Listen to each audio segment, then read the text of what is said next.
So when you start the mask project, you're going to use a mold, and I have a couple of different simple kinds of molds that I can use. We have what we call a kind of a neutral face mask mold. This is white plastic, and it's kind of a neutral characteristic mold. You can use this if you want to. A lot of the mask examples that I have were made using that size mold. I also have a sampling of these clear plastic molds, which are have a more pronounced racial or ethnic characteristic to them. There's a variety of different ones that you can look through the box and find if that appeals to you more. They're a little bit less deep than the plastic mold, but it's really up to you which one you want to use. They're both equally the same, and they both work equally well. Sort of depends on what you want your mask to do. Now, there's a couple of things that you need to have ready to do this project, because once you get started, the plaster is activated by the water, and you need to move fairly quickly to get the mask onto the mold so that it will set up, the plaster will harden, and then you can remove the mask from the mold, and you'll be able to let that dry overnight and then continue working on it. So the first step is to use a little bit of Vaseline, not a lot, just a little bit, and you'll have some at your table. Very small amount on your fingertips, just a tiny bit like this is all you need. You don't need to put a huge amount of Vaseline on the mold. And you're basically just going to take this and very gently kind of smear it across the entire surface of the mold, spreading it into all the little cracks and crevices. The purpose of this is to create what's called a release agent. The Vaseline is a release agent that allows the plaster to come off of the mold very easily once it hardens. Again, a small amount is fine, just a little bit, very thin coat will do fine, okay? And once you're done doing that, your hand is often kind of greasy with the Vaseline, and it can be a good idea to wash your hands with soap and water before you continue. When you're ready to continue, you're going to have some things that you need to have set up and ready to go. You're going to need to have a supply of plaster. The plaster strips are going to be in boxes on the front counter, and you can get yourself an assortment of those. You know, a pile about this size is pretty good to get started. You could even share this with the neighbor next to you if you want to. You can also share a container of water. Having a pair of scissors handy is a good idea in case you need to trim a little bit of plaster as you're working. You're going to need a container of water. It's better to have a wide lipped container, not one of the little yogurt cups, because it's easier to get the plaster strips into and out of a container this size. And your mask ready to go. Very important to have newspaper down on the table so that it's easier to clean up.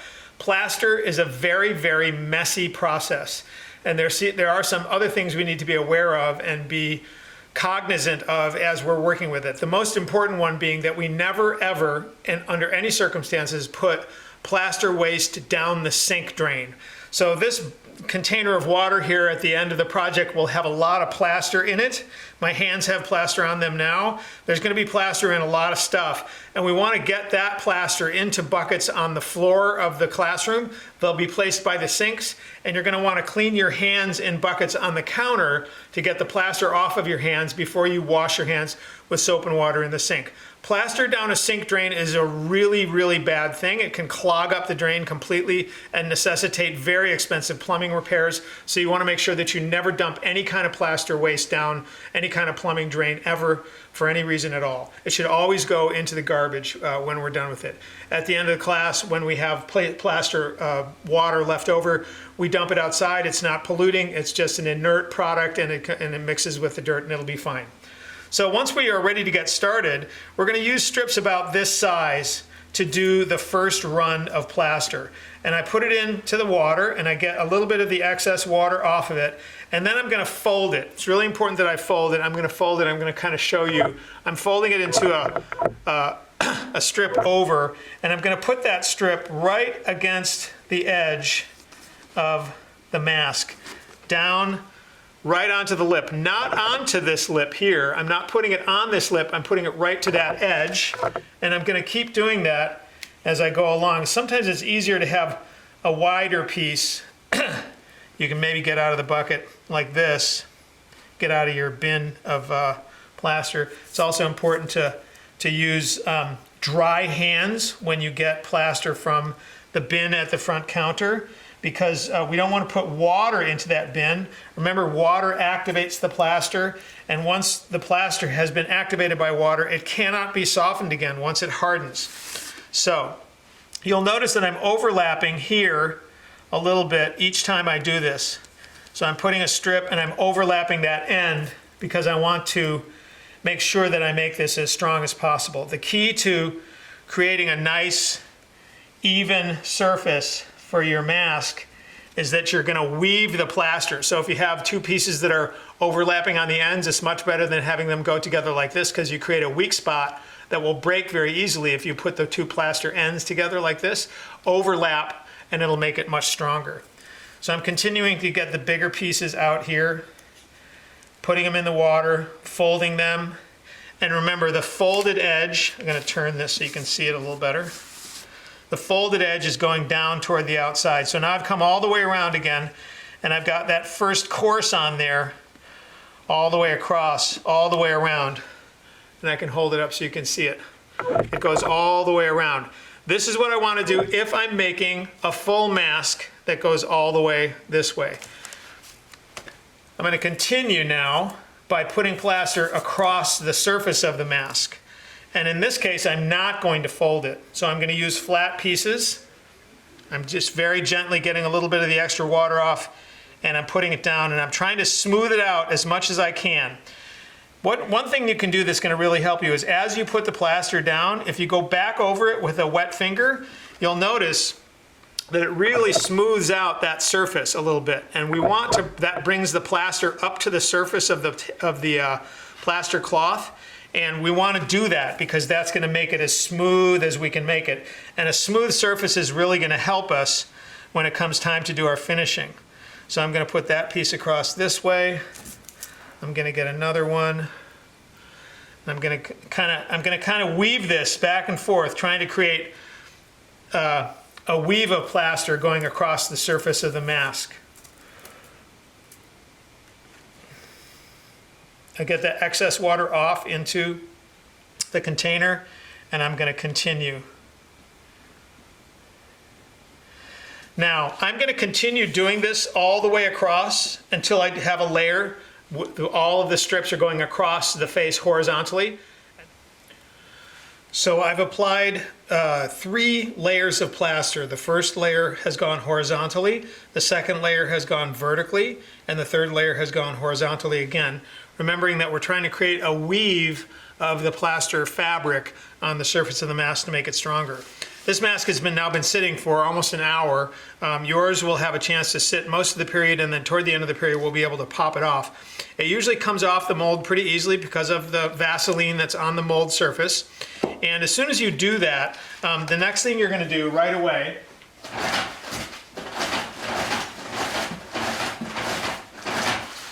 is to clean the mold. Now the mold, the best way to clean the mold is to get a couple of clumps of paper towel in your hands and just scrub that mold completely clean and dry, getting all of the Vaseline and the plaster off of it. It's really important that you do this because we have 4 classes sometimes doing the project, and we need to have clean molds ready for the next person who comes behind you. It's just very simple and easy to do with a couple of sets of paper towel, dry paper towel, clean the mold completely, get all that excess plaster off of it, and return it to the box that it came out of. Your mask is then ready to dry further. Typically it'll take, you'll get this done in one day, and it'll sit overnight in the cabinet, and when you're ready the next day, you can continue working on it. I usually tell my students right away to write their name on the inside with a colored pencil, and you can put your period number in there too. It's really important to do that at the beginning because all of these are going to look very, very similar. The full masks are all going to look exactly the same. If you don't put your name in there with a colored pencil so that we can read it really easily and know who it belongs to, we're never going to know which mask belongs to whom. So please put your name in there. Make sure you do a good job of that. Now, the next step is if you want to do a uniquely shaped mask. Let's say, for instance, that you want to do a half mask, like a Batman style mask like this, or you want to do a mask that has special features like eye openings or a mouth opening or some other particular profile that's different than just a simple full mask shape like this. You're going to do exactly the same steps, but you're going to just build it with the profile that you want at that time. So I have another mold here that has some very, very light coat of Vaseline on it, and I'm going to start applying my plaster, and I'm going to do another version, let's say, of one like this that's a half mask. But instead of going all the way to the top of the head, I'm only going to go part of the way. So I'm going to do a really simple kind of almost like a cat mask if you wanted to do, or a Venetian ball mask or something like that. And the way to do that is to start working with the plaster in folded pieces again. And while the plaster is wet, you have the capability to form it along the profiles that you want it to follow while it's wet. So you do have to have an idea of what you're going to do. Maybe you have a drawing ahead of time that shows you what the shape is going to be like. And you're going to continue folding the plaster carefully and build the shape and outline of the profile that you want. So I've started, for instance, here just doing one eye, and I'm going to do another one. And I can continue this process of very carefully folding and very gently patting it down where it's going to go to create the profile that I want for my mask. It may be very, very fragile at the beginning and very, very, delicate, but we can do this process while it's wet, and we can continue very carefully forming this the way we need to, exactly formed where we want it to go, with the eye openings exactly where we want them, while it's wet. And we can kind of make sure we get the exact size we want. And then this will harden like this. We can continue to add more plaster to it to build it up by putting more pieces on this way and adding a top profile across the top, for instance. Overlapping again to make the mask stronger. You can cut your plaster to custom sizes if you need to.